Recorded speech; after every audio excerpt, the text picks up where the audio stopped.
ঠিক আছে। আর শোনো, ফোন যেন বন্ধ না থাকে, আমি ফোন দিলে যেন পাই। ওকে ওকে স্যার, ঠিক আছে। Good girl. আসো, কাছে এসো।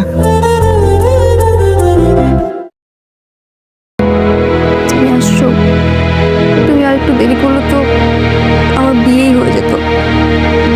আমি গ্রামে এসে দেখি বাবা আমার বিয়ে ঠিক করে ফেলেছে।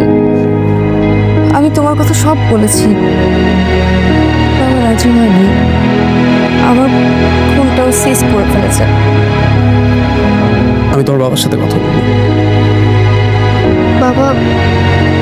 বাবার সাথে কথা বলে কোনো লাভ হবে না।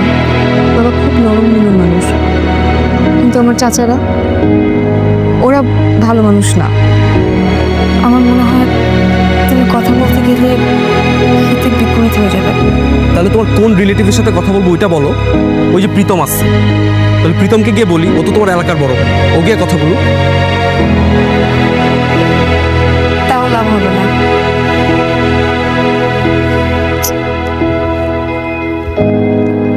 তাহলে চলো।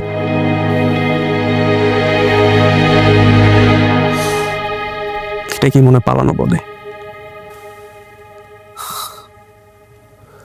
তুমি কি বলছো? পালানোটা কি ঠিক হবে? তুমি কি মনে করছো আমি তোমার ছাড়া থাকতে পারবো? তোমাকে ছাড়া বাঁচতে পারবো? চলো একসাথে বাঁচি। আমার কাছে মনে হচ্ছে পালানোটা ঠিক হবে না। তুমি কি আমাকে ভালোবাসো না? কি বলছো তুমি? আমি তোমাকে অনেক ভালোবাসি। তাহলে চলো আমার সাথে।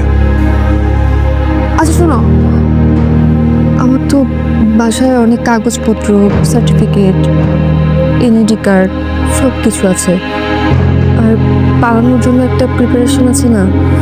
দেখো, টাকা পয়সার দরকার আছে। আর শোনো না, কাপড় চোপড়ের দরকার। আমি তো কাপড় চোপড়ের দরকার কেন? তুমি বলো। আমি এক কাজ করি, আমি বাসায় যাই, বাসায় গিয়ে আমি তাড়াতাড়ি ব্যাগ গুছিয়ে সব কিছু নিয়ে আসি। তুমি তুমি আমার জন্য বাস স্ট্যান্ডে অপেক্ষা করো। আর এখন তো মনে হয় 5টা বাজে। আমি ঠিক 7টার মাঝে তোমার সামনে থাকবো। তোমার জন্য অপেক্ষা করবো। আমি তাড়াতাড়ি চলে আসবো।